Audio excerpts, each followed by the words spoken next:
A very good evening and a warm welcome to our second edition of UBC News Tonight on this 11th day of July 2024.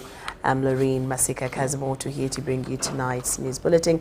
And we start off with our first headlining story this evening. President Yoweri Kaguta Museveni has today commissioned Spyro electric motorcycles during an event held at National Leadership Institute, Nali, Chankwanzi. The delegation from Spyro was led by Mr. Odrek Rabogo, the chairperson of the Presidential Advisory Committee on Exports and Industrial Development. We have more.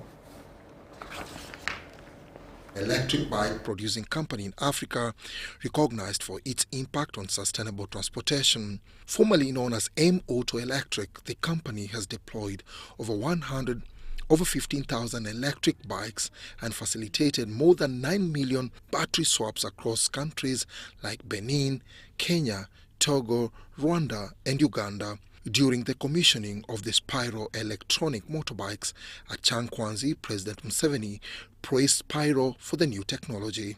Museveni also emphasized Uganda's dedication to adopting environmentally friendly alternatives. So, Minister Kaseja,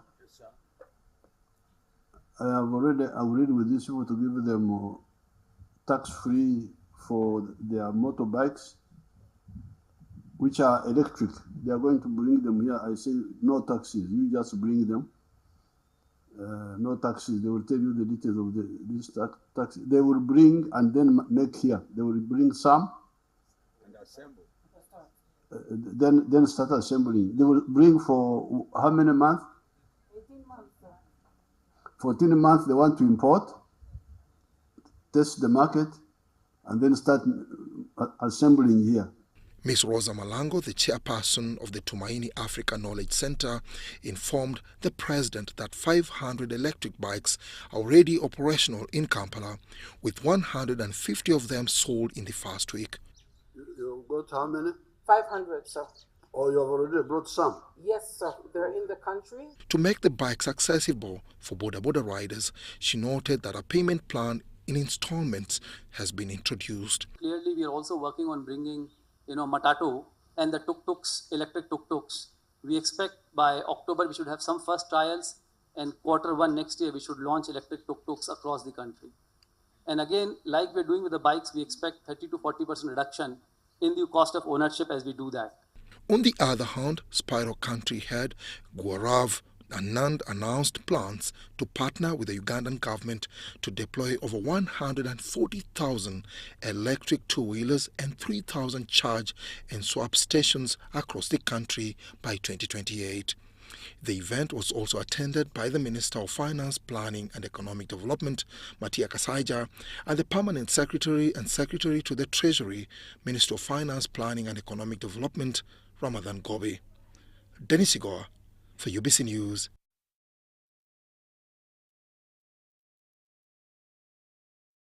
Legal experts are of the view that bail is a constitutional right for any suspect charged with an offence, and denying bail would violate this right. This is a divergent view from an earlier proposal to the judiciary that suspects involved in corruption be denied bail. We have the details in this report.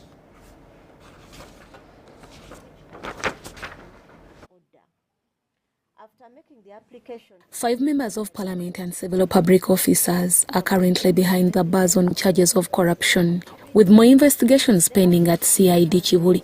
This follows President's intensive campaign against corruption in the country.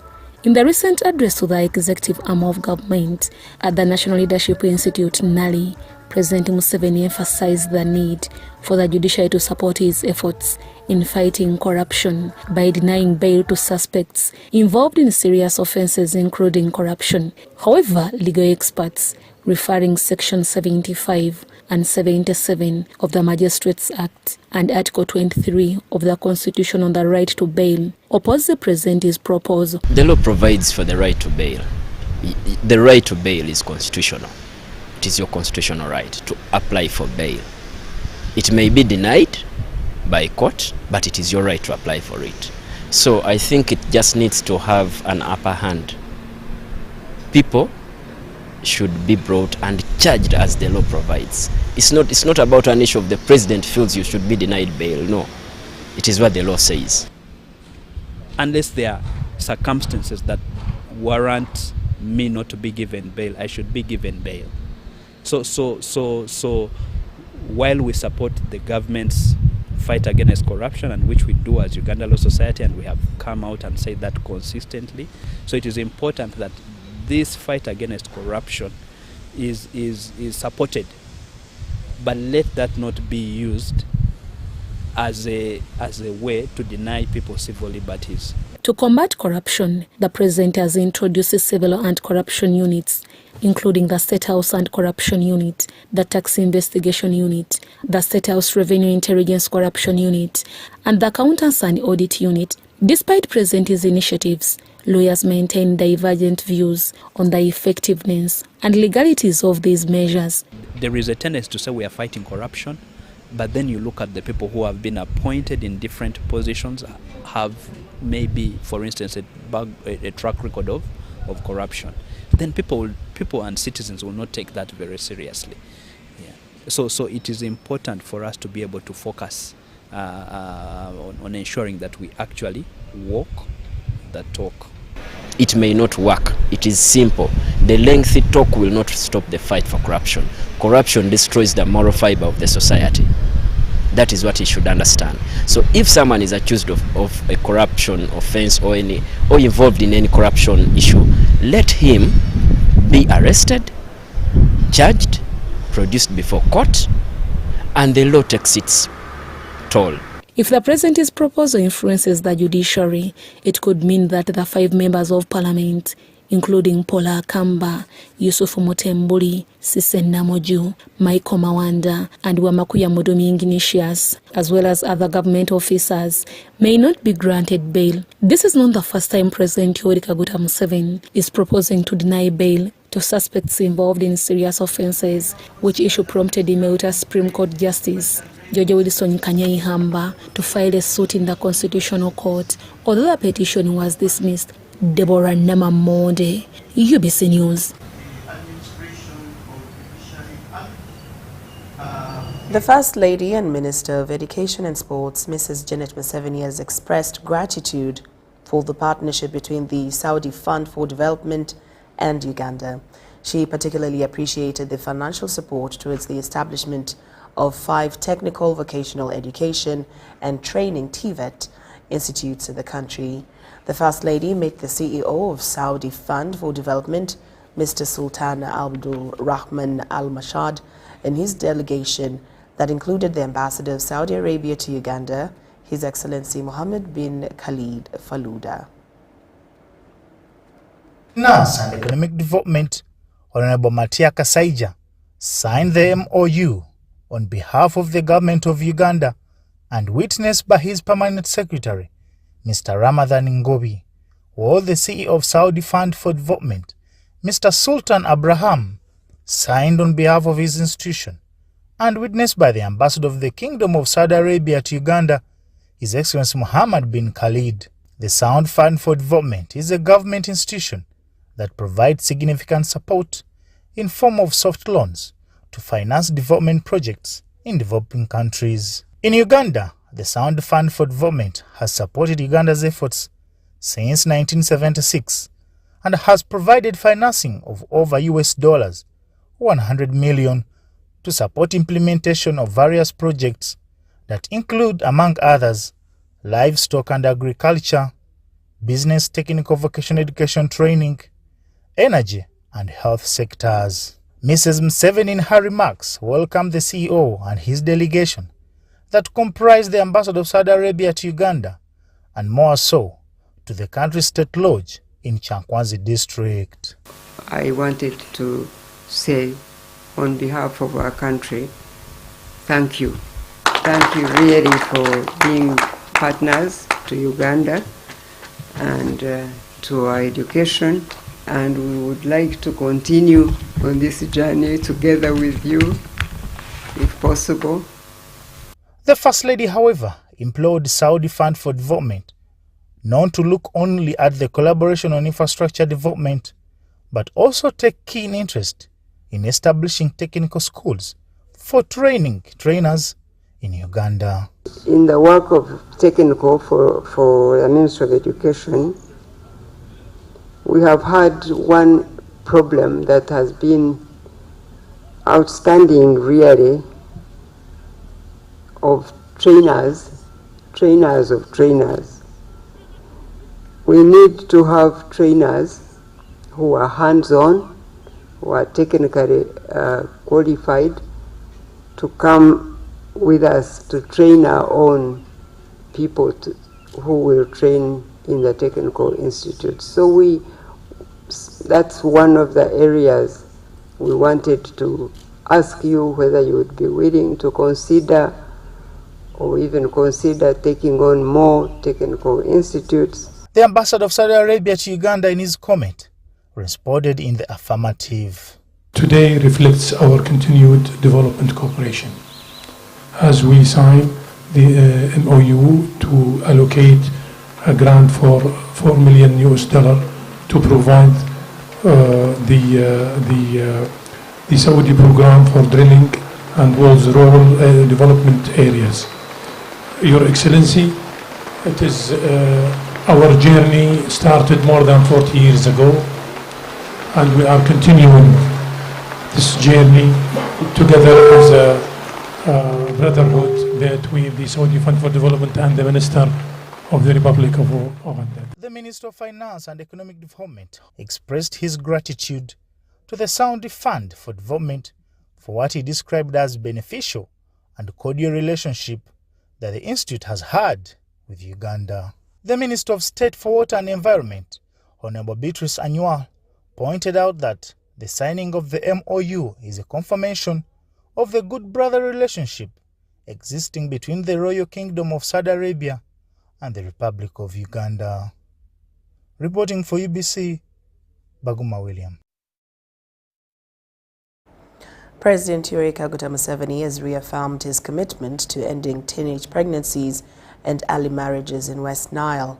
This message was delivered by the chairperson of the National Population Council, Professor Fred Wabwire, at the World Population Day celebrations in Arua District.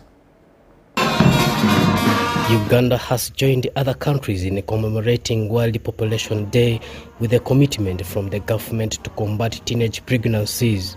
President Museveni, in his message delivered by the chairperson of National Population Council, Professor Fred Wabwire, reiterated the commitment to end teenage pregnancies and early marriages. Why marry young girls who should be in school? We shall not allow this to continue because child marriage is a significant barrier to girls' education. I call upon all Ugandans to reject tendencies that promote child marriage, teenage pregnancy, gender-based violence, drug abuse, and school dropouts.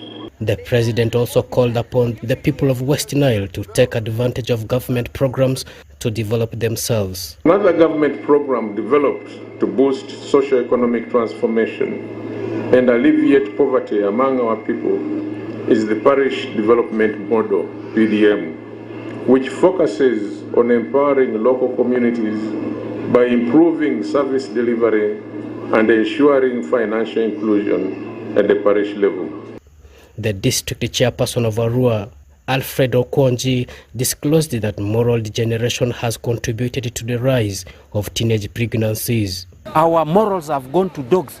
What is meant for elders, children are not enjoying it. Sex actually is meant for elderly people for relaxing themselves after a hectic day's work.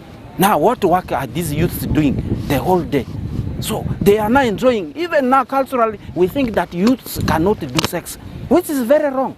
The UNFPA country representative, Gift Malunga, stated that the mortality rate has reduced compared to previous years. African Health Survey data that was released has really showed tremendous progress in the areas of maternal and child health specifically.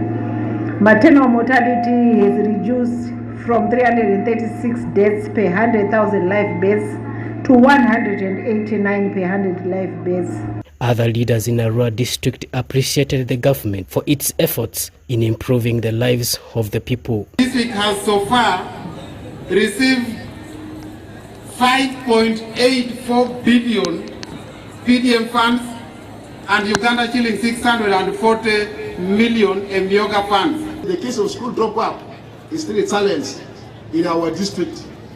Early marriage, teenage pregnancy is really a very big problem in our district. I will also thank you both. The exercise you have carried has given us the total number of citizens in our country, and it is also going to allow us to plan accordingly. This year's World Population Day has been celebrated under the theme Celebrating the Past, Planning for the Future towards meeting the needs of all. Joseph Odama and Andrew Sebira in Arua. The Uganda Broadcasting Corporation management has expressed a need for finances to ensure that land vested to the corporation is secured with valid land titles, emphasizing that ownership must be clear. The Managing Director, Winston Agaba, explained to members of Parliament that UBC land is being threatened by land grabbers, with some people claiming that UBC land belongs to the community. This Thursday, UBC management appeared before the Parliamentary Committee of Statutory Authorities and State Enterprises (COSASE) to answer queries in the Auditor General's report 2022-2023. The Auditor General raised a query regarding the non-revaluation of assets that had exhausted their useful life. The Deputy Managing Director, Maurice Mugisha, presented an updated asset register from 2023, explaining that they provided both for comparison purposes. Is that the vesting order was for you to do the comparison. As at 2006 and as at 2023, based on the asset register we have presented to the House, is that it gives you a detail of each of the pieces of land in this country, because we have land across the country, and the status. We would, and it's with your guidance as members, that some of these can be for the information of members of Parliament and not a public document, because matters of land are very critical. And you're aware we have many mafias, land mafias in this country.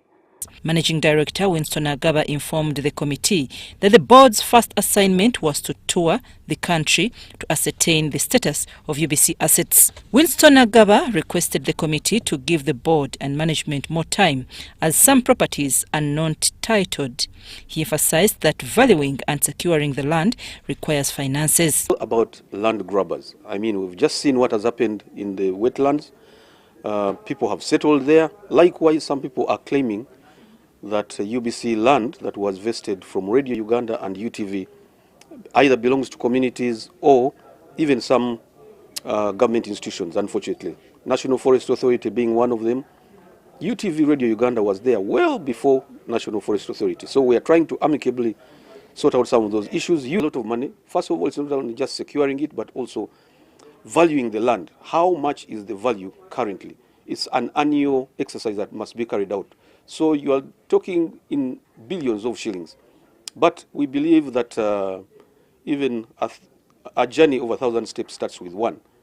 As a board and management, we have given ourselves a task of making sure that every financial year, at least we make sure that 2, 3, 4 titles are processed.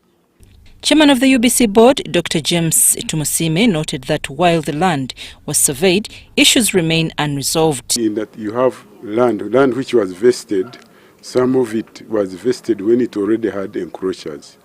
Others, you had people who went behind and got titles on the land even when they were not supposed to get that land. So we have identified all those problems and we are addressing them. We are addressing them through the courts. A member of the committee, Yusuf Nsibambi, proposed that the documents submitted should include a specific report detailing certificates, encroachers and court cases. Some MPs expressed concerns that the information provided might expose UBC land to potential land grabbers. We see what can we recommend. That matrix we have. Yes, give us the matrix, we analyze it. Remember when someone said that in Ibugorobi they had given away the UBC land. So you don't want those things to be retired from the records? No, previously, where do you want us to help you? The previous year, we need to get a full list as they have put it there, and the titles. And we see the status of each and everything as we have guided, because we know the Bugolobi land. Start giving us the matrix.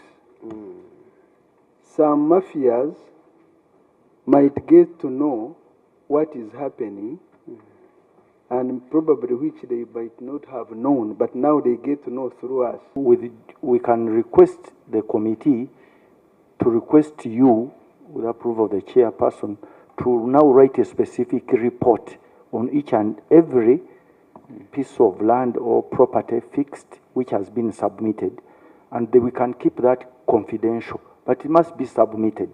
Otherwise, we cannot just keep quiet and say because of mafias they will take some of the land is not titled. You need to give us a comprehensive search certificate.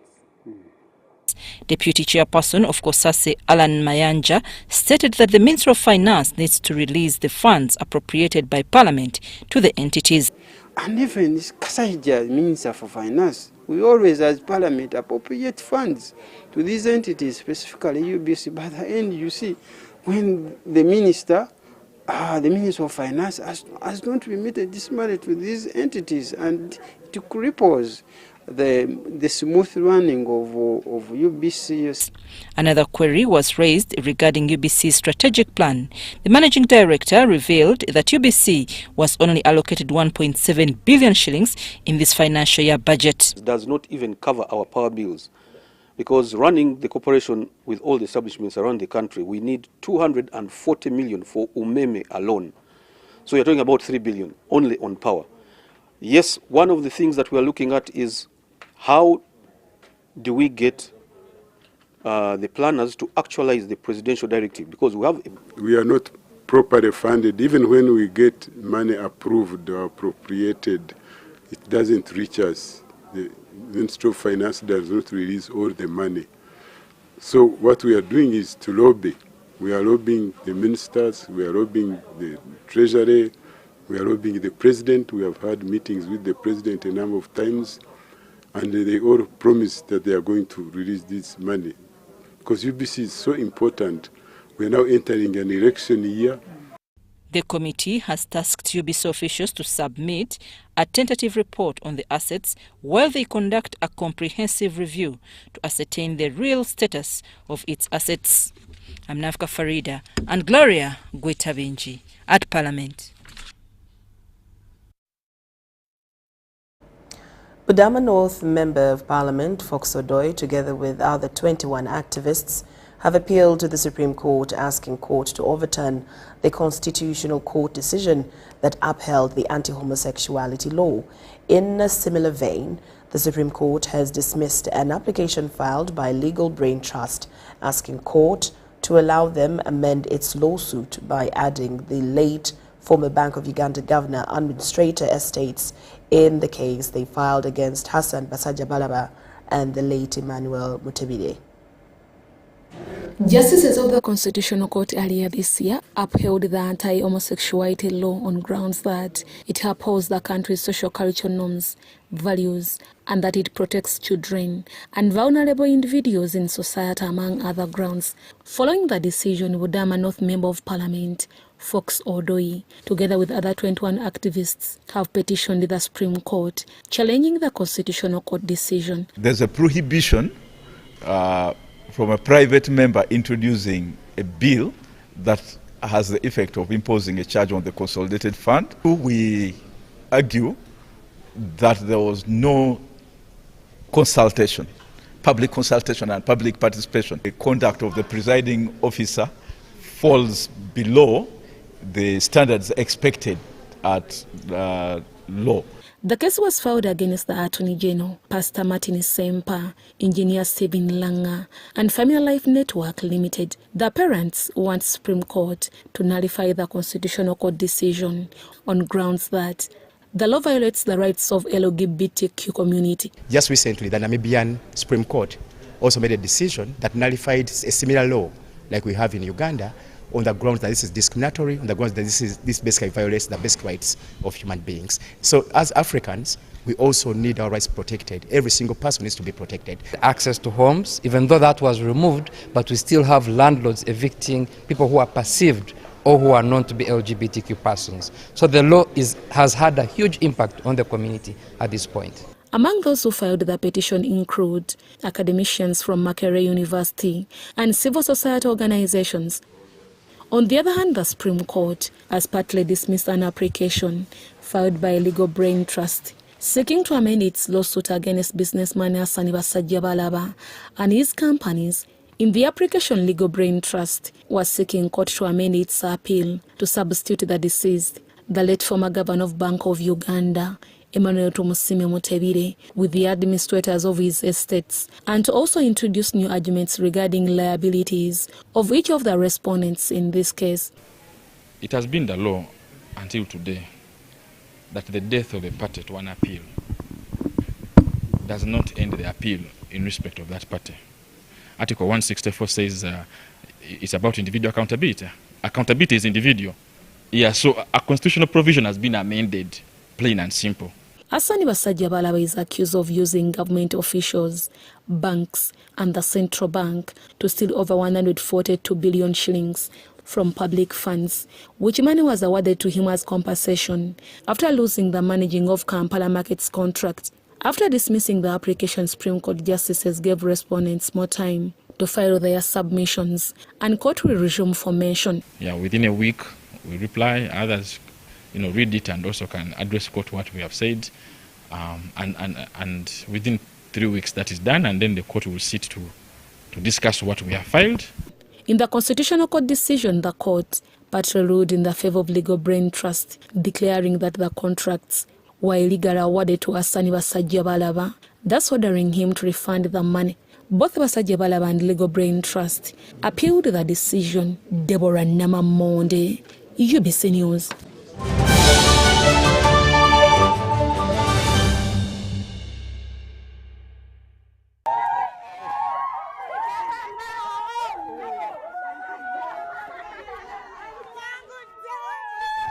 Amanya gange nze Namutebi Sharon nga nkolera wano wennyini Saka Kirombe oba Makindye.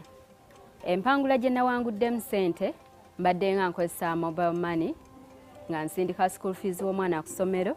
Okutegeera nti mpangudde, nze mutima neegambye nti kambalinde bamale okujja ndyoke nzikirize nti mpangudde. Kyennyinza okubagamba nti si byabafere, weewaawo abafere gye bali, naye ennamba eri emu yokka era bw'eba ekukubidde omanye eyo si yabafere. Mpulira bulungi nnyo nnyo nnyo era ndi musanyufu nnyo. Naye MTN mobile money mbebaza nnyo, mwebale nnyo, mwebalire. Together we're unstoppable. Gold. We all want it. That soft yellow glow of a subdued sun in your hands. That precious polish of elegance. To hold it is one thing, but to taste it is everything else. Relish the satisfying taste of a beer, unmatched in quality, unmatched in consistency, and with 23 Global Gold Awards. A beer unmatched in gold.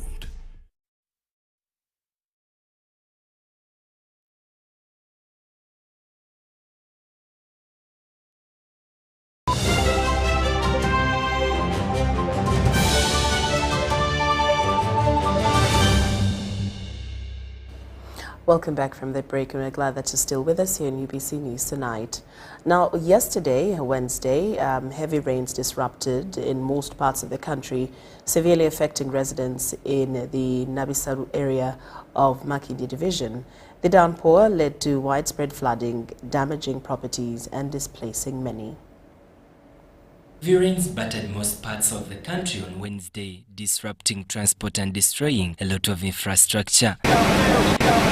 This Thursday, we visited several villages within Machindia division, including Nabisalu, Mugwanya, Nkuse, and the distraction was glaring. The atmosphere was tense as residents worked tirelessly to mitigate the impact of more flooding. Pikira mu nkere eri kuva mu nkere ne gujja ne guyita ku Ntuuse ne guyita mu Buyondo Mugwanya ne gugattako ne Kanaakulya ne gujja paka mu Buyondo ne gugattako Kibuye ne gujja ne gugatta ku luguudo luli oluva e Makindye waggulu. Many were seen trying to clear channels which they claim need to be maintained to prevent water from straying to homes during rainy season. Kuno enkuba bw'etonnya gutuyisa bubi nnyo. Amazzi gajja nga mangi okuva mu Balakisi okuva mu Nkere ne wabeeranga abatuuze gutuyisa bubi. Tusaba gavumenti etuyambe n'ettaka. Ate nti amazzi gano gayitawo bulungi. Aye guno mwakyetaaga batulongooseze bazimbemu. Due to the persistent flooding, some residents are forced to temporarily flee their homes. Now a number of community members are appealing for construction of proper channels. They highlighted the severe impact of floods on their daily lives, noting that their children are unable to attend school and are at risk to falling into the flooded channels. Enkuba bw'etonnya abaana baffe tebagenda ku ssomero kuba baba tebalina we bayita. Amazzi gajja nga mangi nnyo bw'etonnyera ewiiki kitegeeza abaana baba tebajja kusoma. Era tusaba gavumenti etufeeko. Enkuba bw'etonya asinga yasituluka oluzo mu mayumba tetwebaka yasitula buyimirizi. Biyimirira ate ennyumba zonna zijjudde tawanika no kuyiwa amazzi wabweru. The chairman of the Mugwanya zone, Mayanja Muhammad, elaborated on the hardships they face, especially during the rainy season, and stressed the urgent need for government intervention to address the issue. Traininga ku mwala guno ogutakolebwa omunene gutafiiriddwako KCCA nga tusaba batuyambe oba gavumenti etuyambe tukolera omwala guno. Matuufu tusaba omwala guno gukolebwe kubanga abantu abali mu bitundu bino ebyawanene omugotteko abaana mu butuufu tebasoma singa ebikuba ebeetonye n'abasigala obusigazi ku kyalo nabo enkuba bw'etonnya era gusobola okuba nti gubatwala. Wano kumpi mu butuufu abapangisa mu mayumba gano buli mwezi basenguka. Ajja ng'enkuba etonnya era nannyini nnyumba sente n'azimuggyako ng'amulaga nti walungi nnyo ne bukyenkya enkuba n'etonnya n'asenguka ng'alaba tajja kusobolawo. Gukolebwe nga bwe baakola obwala buno obutonotono obumu nabo bongere ate okuba nti guno omunene kwe gayiwa wabeere nga walongoosebwa nga bw'olaba kati guno guyiwa ku nnyanja singa ennyanja tebeera ng'ekoleddwa oba ng'efiibwako kiba kitegeeza nti era gano tegalina gye gajja kulaga. Benon Mukwaya, Jamil Sekaja in Machindia division. The ordinary council sitting of the Kampala Capital City Authority scheduled for this Thursday failed to proceed due to the absence of the required quorum. According to the KCCA Act, a minimum of 27 councillors out of the 54 representatives of the people of Kampala is needed for a sitting to take place. Despite special council sittings being held to address urgent issues, the problem of maintaining quorum continues to hinder smooth service delivery in the country. The agenda for the sitting included the presentation of the Kampala Capital City Land Management Policy and the election of new standing committees for the period of July 2024-2025. To elect new members of the standing committees and their chairpersons. The meeting, presided over by Speaker Zahara Maleru Irika, was scheduled to commence at 10 a.m. However, it was brought to the Speaker's attention that there was no quorum, prompting an adjournment for 15 minutes. The Speaker granted an additional 15 minutes for further mobilization, as permitted by law. By the end of this extended period, there was still no quorum, prompting the Speaker to adjourn the sitting. May I know whether we have quorum? Following the adjournment, Hakim Kiza, the KCCA Lubaga North Councillor, suggested that the weather might have been a factor in the low attendance. Mu biseera nga bino ng'enkuba etonnye nga bw'ogiraba yakedde kutonnya si buli kansala nti alina emmotoka. Buli omu amanyi Kampala bw'afaanana. The issue of maintaining quorum persists even when significant issues are on the agenda, hampering the provision of quality services to the city. What we have is that we spend a lot of time in the council even when they aborted council sessions, instead of focusing on the problems of Kampala, like dealing with the portals, dealing with the drainage, dealing with the markets, dealing with the hospitals, schools, we end up spending time in the council and aborted sessions take a lot of our time. The Deputy Executive Director of KCCA, Engineer David Limbazi, also commented on the flooding issue in Kampala. Where you see flooding, it's not entirely as a result of KC failing to do its work. It's out of bad waste disposal practices by the public. Where garbage is disposed in the drainage channels, in the wetlands, it creates additional tasks for the authority. We don't have unlimited funds to pay for bad behaviors. At the end of the day, the public suffers. KCCA Speaker to Council Zahara Rwirika expressed concern over the recurring issues and highlighted that crucial matters directly affecting the people of Kampala were not being addressed due to such occurrences. Today we are set to elect new standing committees because they expired today on the 11th of July, because these ones, now the current chairpersons, were elected last year on 11th, so they expired, their term expired today. We cannot do anything without those committees. Our efforts to get comments from the councillors who arrived late for the sitting remained unsuccessful. Justin Nakami, Theopista Kemigisha, UBC News. Over 105 UPDF applicants have been recruited in Toro District. Colonel Sadi Katemba, the team leader, UPDF recruitment, says this is part of the national recruitment process which is being carried out in the country. He added that the recruitment of UPDF is based on academic qualifications, age, health, status, and national identification cards.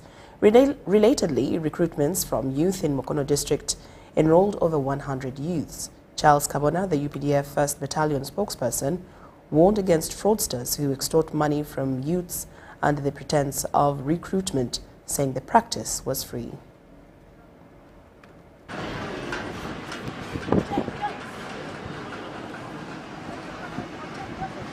Here we have a shortlist of 116 shortlisted people, from whom we are supposed to pick 105. The exercise has begun.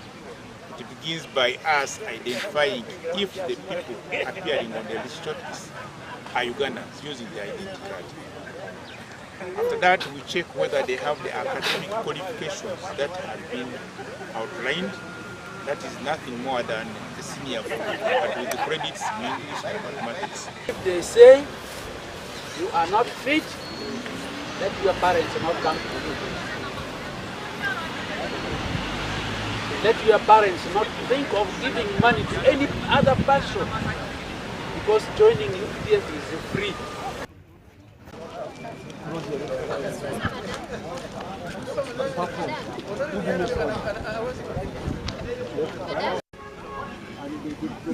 In the UPDF, the qualifications which we have, that's number one.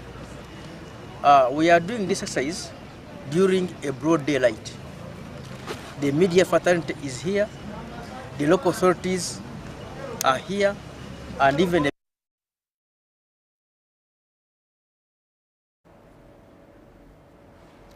Now, the casket carrying the remains of the UPDF soldier, Lieutenant Colonel Opio Patrick Awany, who died while serving under the African Transition Mission in Somalia, ATMIS, has arrived at Entebbe Military Air Base this evening.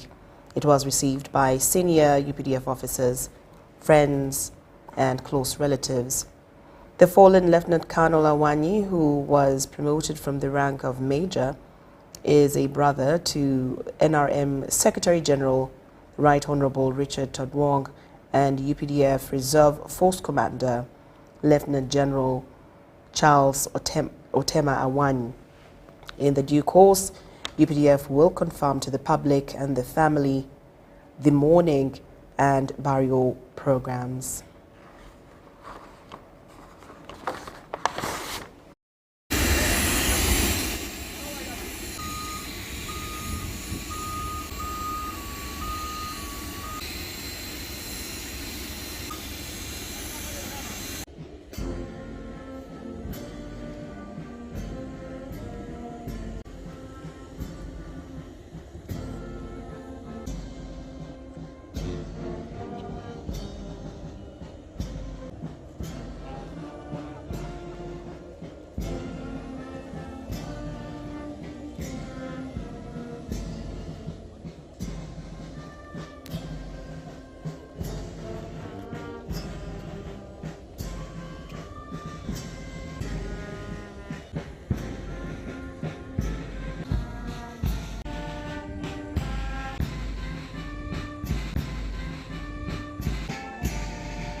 May his soul rest in peace.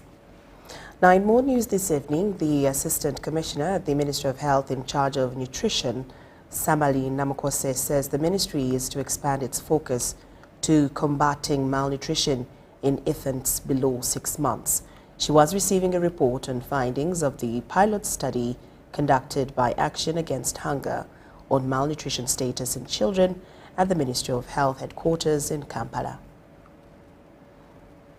Now the issue of work for under 6 months has been put on the table. The Ministry of Health hopes that by scaling up this program, they can significantly reduce malnutrition rates and improve the overall health of Uganda's youngest citizens. And from the survey itself again, about 22 per 1,000 live births of infants die.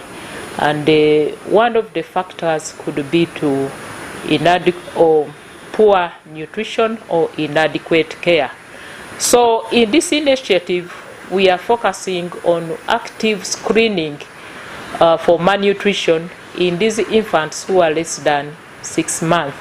And once they are screened and identified as malnourished or at risk of malnutrition, we want to intervene early and provide all the necessary care. Rita Kabanyuro, the country director for Action Against Hunger, emphasized the critical need to extend attention to children aged 0 to 6 months. It's very appalling that 3 out of 10 of our children are stunted. Now the statistic is a bit lower, but it's still a very sorry state. Most of the focus and all the interventions that we have been focusing on 6 months to 59 months. And as a result, for these mothers that give birth to low birth weight babies, that give birth to babies who are at risk of malnutrition, we send them to the communities, and some of them have complications. They suffer from malnutrition and no one is following up. The statistics are not doing very well. Anemia rates are as high as 53%. And there are many other factors that are contributing to this. Some are as simple as feeding practices. Addressing malnutrition in this age group is seen as a low-hanging fruit that requires immediate attention and resources.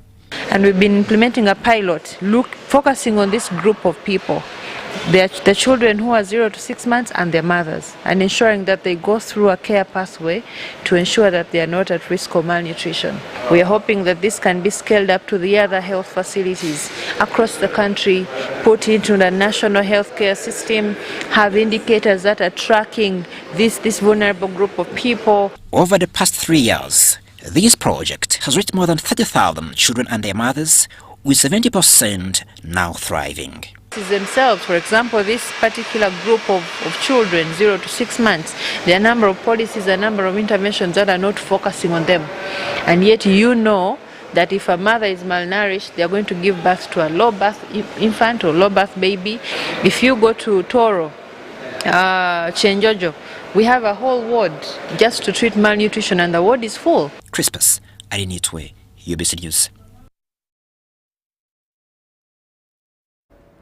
Thank you, Crispus Arinitwe. Now, the Lions Club of Jinja donated wheelchairs and food items to persons with disabilities.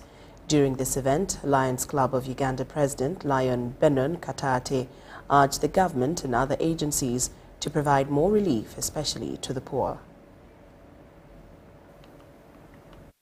Lauryn Masika, the president of Lions Club of Uganda, on his visit to Jinja Town since his election as the governor of District 411B, was welcomed by leaders from the Lions Club of Jinja. The team visited the Lions Club of Jinja Nursery School, where they distributed equipment including wheelchairs, food items to children with disabilities from various areas. This initiative aimed to support persons with disabilities, reflecting one of the core principles of the organization.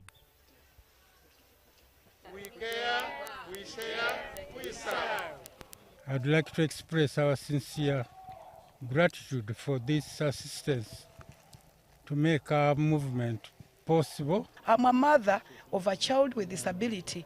My fourth born, who had severe disability, which is called cerebral palsy, is the reason why I chose to take care of these children. These wheelchairs, I understand from medical practitioners, need some training. I hope you have done it. If you haven't, please train them how to use them so that we do not create more problems for these beneficiaries. In addition to these donations, the Lions Club is also engaged in tree planting activities to protect the environment. The ceremony concluded at the Bucks Hotel in Jinja, attended by several dignitaries. Lion Kasede Michael, representing the government, appreciated the initiative's focus on the issues affecting the poor and the needy. In the government, we are trying to fight corruption. And I was here reading what Lion Radio said in his speech. Handing over to Lion Radio 34 million shillings. I wonder how many agencies can do that. Most of the time people will say,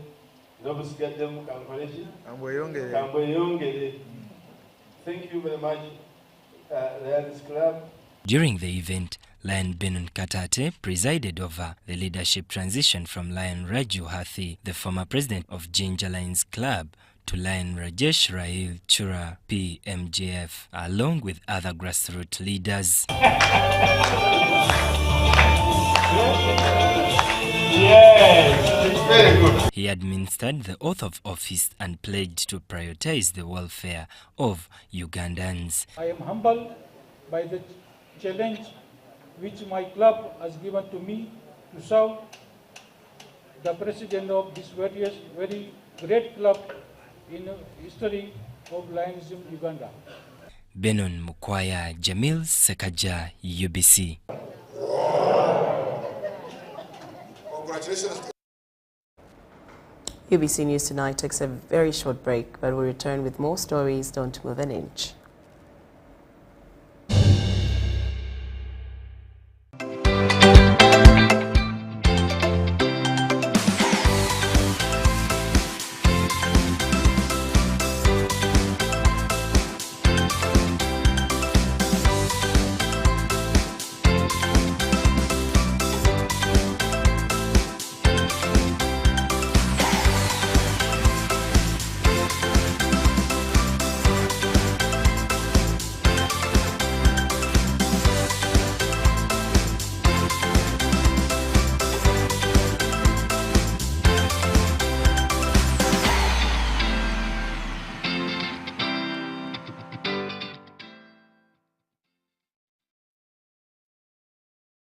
Hi, my name is Rachel Nduhutiri and I am a Ugandan actress and the winner of the Africa Monologue Challenge 2023.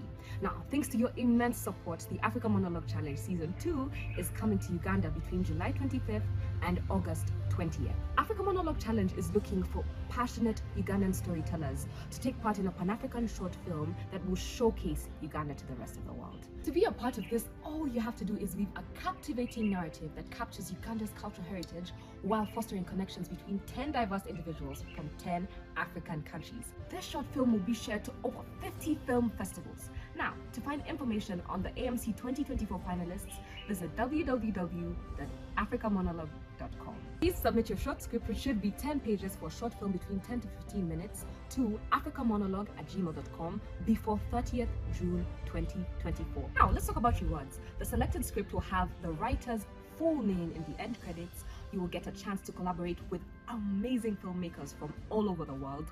You will get a small token for your creativity, and you remain with full ownership of your script.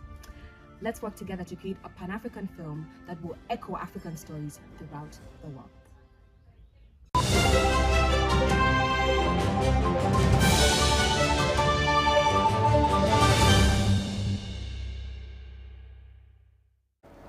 Welcome back from that break. And now to the business scene. The Microfinance Support Center has launched a transformative initiative aimed at empowering local beekeepers in the apiculture industry across Greater Mubende District. Recent research by the Microfinance Support Center reveals that many communities perceive beekeeping as a social activity rather than a profitable business, often operating in informal, unregistered groups. The initiative aims to create a conducive business environment that promotes environmental preservation, aligning with broader sustainability goals within apiculture communities. The Microfinance Support Center engaged deeply with the local beekeepers in Muduma and Bugeza sub-counties of Greater Mubende, highlighting significant gaps in training and capacity building among farmers. It was observed that most beekeepers currently treat their ventures as social rather than profitable enterprises. The farmers we've met today are lacking capacity building in terms of training. These local beehives, they are not durable. You find that a beehive, it cannot last for a year. Be short, we don't have even the machines to make honey, like squeezer, honey extractor. It is for this reason that the Microfinance Support Center is intensifying efforts aimed at formalizing beekeepers into registered associations at sub-county, parish, town council and district levels through training and empowering them with savings, governance and enterprise management skills to enhance their value of their businesses. You can't separate bee production from the environment. Here as Microfinance Support Center, we are looking at how we can do business in a friendly environment. So by promoting beekeeping, we are at the same time trying to see how we can conserve the environment. A major challenge identified is limited capacity of farmers to increase their value of their products, affecting their market reach. We achieved a lot in beekeeping. It has helped me to pay fees for my children. I've started to build my house.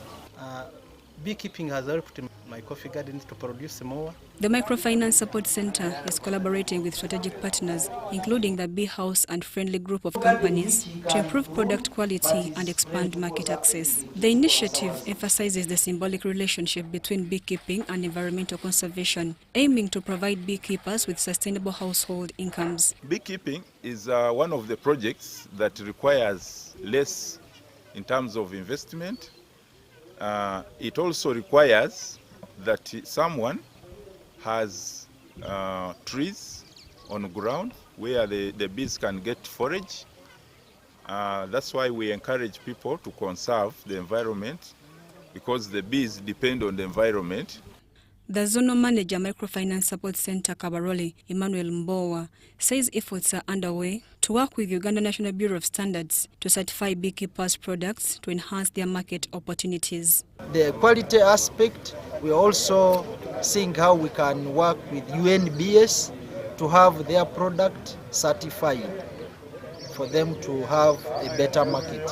The Microfinance Support Center aims at creating a business-friendly environment that prioritizes environmental preservation, contributing to broader sustainability goals through promoting sustainable beekeeping practices. Mary Namkose, Robert Brighter, UBC News.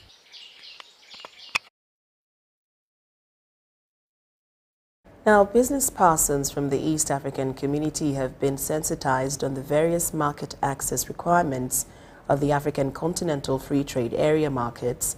This took place during the East African Community and GIZ training workshop on the AfTA market requirements in Kampala.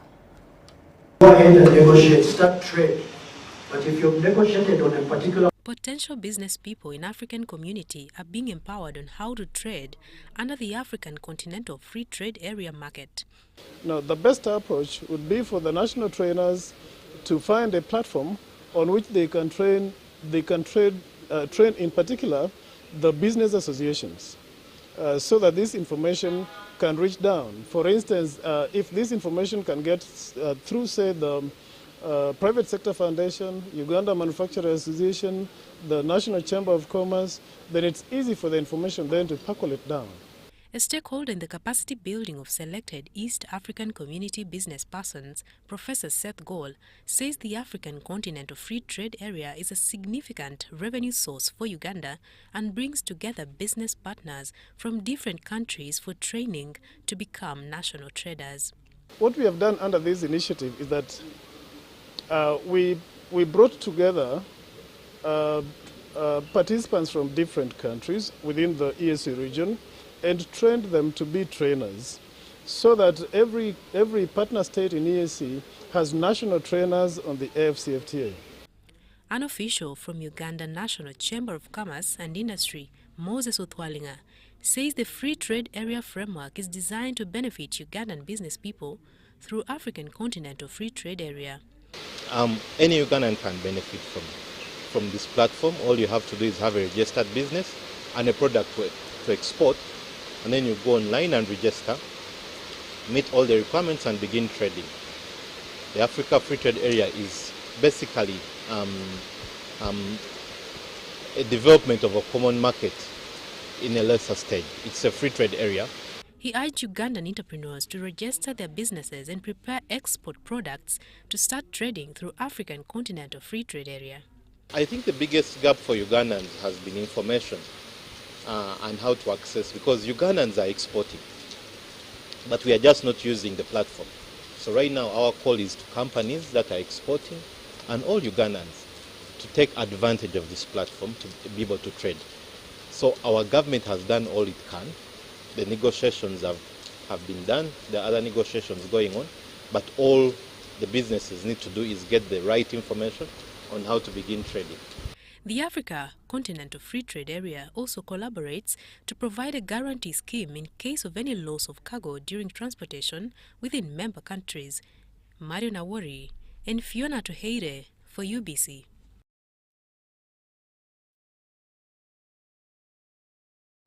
Now, as government continues to explore ways of reducing the rising fuel prices across the country, strategies such as importing its own oil and encouraging consumers to purchase fuel-efficient cars are ongoing. Meanwhile, automotive service providers are shipping in low fuel consumption vehicles to ease the pressure. Importing its own oil through Chipevu Oil Terminal 2 and the Kenya Pipeline Corporation infrastructure from Mombasa to Kampala. This move aims to lower pump prices below the current rates offered by dealers in Kenya. Uganda received the first two vessels at the port of Mombasa carrying 58,000 metric tons of petrol. However, the Uganda National Oil Company announced that the final oil prices at the pump will not decrease. This situation pushes Ugandans to explore different avenues of saving. Many are resorting to fuel-efficient vehicles to cope with the current economy. Leading automobile dealer CFO Mobility Uganda has unveiled the Suzuki Jimny on the Ugandan market, which is believed to be fuel efficient. The 1.5-litre engine offers a solution for mobility on a low budget with comfort. One unique thing about Jimnys is the box shape. It gives you that bold, masculine appeal. Yet alone it may be little, but it can do quite a lot of aggressive work. It's a four-wheel drive vehicle, good for off-roading. At the same time, given that it's a 1.5cc vehicle, it's also good for city driving. And even with the size of the car, it comes in handy with our city driving, because you know in the city we face a lot of congestion, and with the size of the car you can be able to easily move through all the corners and have even convenient parking. Sifao also provides the luxury of driving a brand new car, avoiding accidents that might occur due to poor mechanical conditions. On average for city driving, it's a 1.5cc K15B engine. It does 13.5 kilometers per liter on city driving. Then on highway, you can go up to 16 kilometers. But, quote me right, fuel consumption has also certain factors you should consider. One, your driving style. The more aggressive you are on the pedal, the more you'll consume. The driving condition. If you're always in jam situations, ideally you're wasting fuel through idling. Also, how often you load. The more your vehicle is loaded, the more it will consume, because it's doing a lot of work to carry the load and reach its destination. Between December 2021 and December 2023, average petrol prices increased by nearly 21% from shillings 4,590 to 5,561, while diesel prices rose by about 18% from shillings 4,230 to shillings 4,992. Everyone has a concern about the high fuel prices. I think fuel petrol must be going up to 5.5. Yes. So everyone might have that concern that when I'm driving my vehicle, how much am I going to consume? Everyone wants to consume as little as they can. What does the Jimny offer you? It offers you a 1.5-liter engine with a VVTi system. Okay? That means that the opening and closure of the valves inside the engine there is varied depending on driving condition. which means you have a more efficient intake of your fuel. Okay, so that means that on the road you will be consuming quite lower than what an ordinary person driving an ordinary engine that comes without those systems would be consuming. Escalating fuel prices have led to public outcry for government policy action to address the issue. Mashomiro Victor and Amon Gabo reporting for UBC News.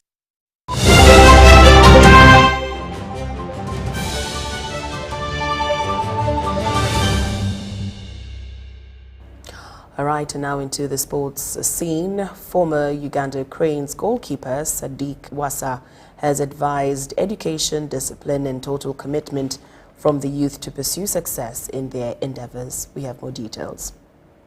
Another match day at the Caring Heart Schools Premier League has been graced by one of the best ever Uganda goalkeepers, Sadiq Wassa.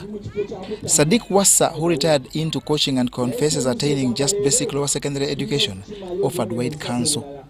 We are seeing some good talents here, but I don't know if there is someone behind to tell them what they are playing, are they really seeing ahead of them. Some of us never went far with our academics or studies, but we are somewhere now. I'm proud to say that I'm still alive. I'm proud to say that I'm still in football. I'm proud to say that I'm handling one of the big institutions in the country. Even them tomorrow. But what they should not forget, that I'm playing football, I'm everything. No, don't forget your books. Studies, very, very important. With the sports, it comes as a backup. If you have a name in any sport and you are seen in such a wound, you are looking for a job, an application put there, this is so and so. You are always first considered. So when you go for such a sports, whether not football alone, make sure that you don't forget academic. Be disciplined. What I'm talking of the discipline was not needing everyone. Be punctual at whatever you're doing. Even studies, time for prep, be there. At least the topic is enough. Here sports, come, give in the 20 minutes start. You are ever time, not the coach looking for you to be pushed. That's the indiscipline we are talking about. Sadiq and several other former footballers witnessed action in the epic Chelsea versus Aston Villa game that ended 1-1.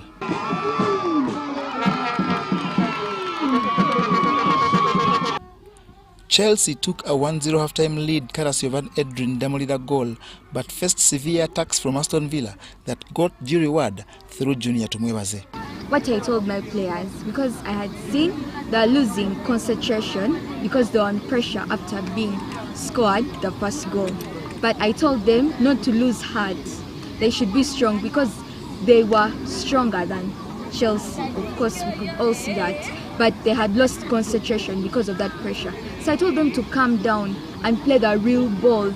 They had to play with concentration. So they focused, played with concentration, and I also told them that they should space themselves, distribute themselves in the pitch very well. As it stands in the 6-team league, Chelsea lead with 4 points, and Manchester City is second with 3 and only betters Liverpool by goal difference. In our generation, really, football is not just a game, but it is one way of bringing the income for the family. Aston Villa is fourth with 1 point, while Arsenal and Manchester United that face off next Wednesday are rock bottom with no points.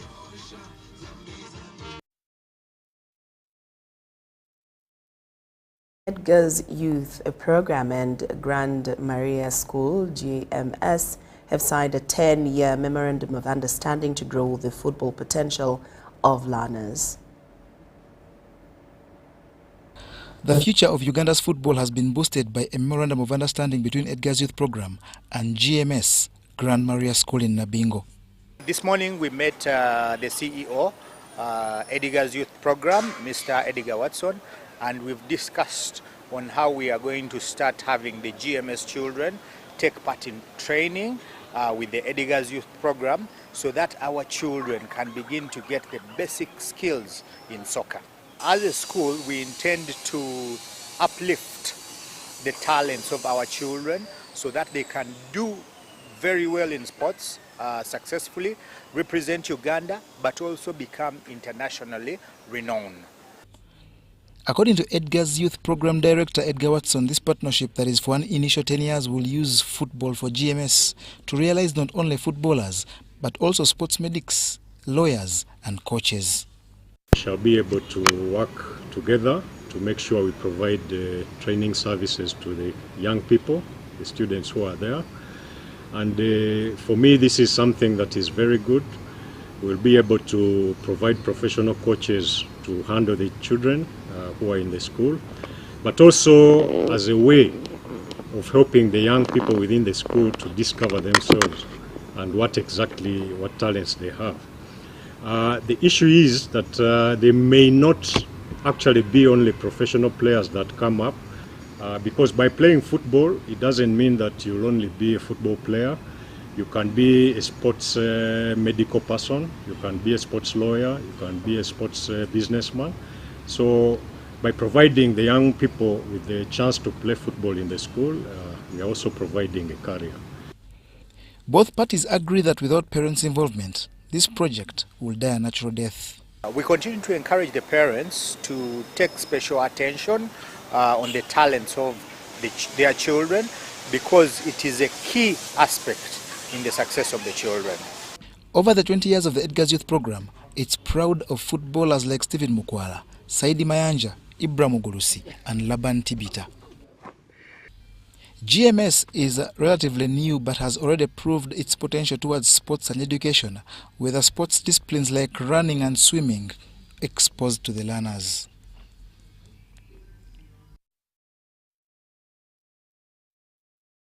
Well, that wraps it up here in UBC News Tonight. Thank you so much for your company. I'm Lauryn Masika Kazimoto. Have yourself a blessed night.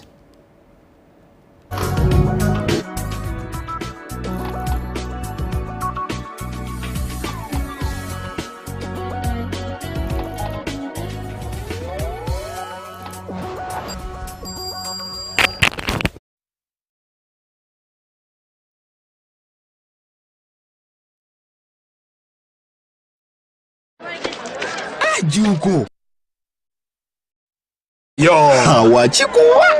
check the shopping, man. What's your secret? Haven't you heard of the parish development model PDM? Yes, I did, but I thought it was just a talk. No, it is real. I and a few friends together formed a circle, accessed money from the PDM, invested in a portrait project, and now things are moving. Joko, I thought I was one of your friends. You are, but you left me behind. I didn't leave you in poverty. What you do? Just visit your LC2 chairperson and your parish chief, and start the process of economic transformation. Just like that. The parish development model is an initiative from the government of Uganda through the Ministry of Local Government, designed to transform all lives of Ugandans for the better.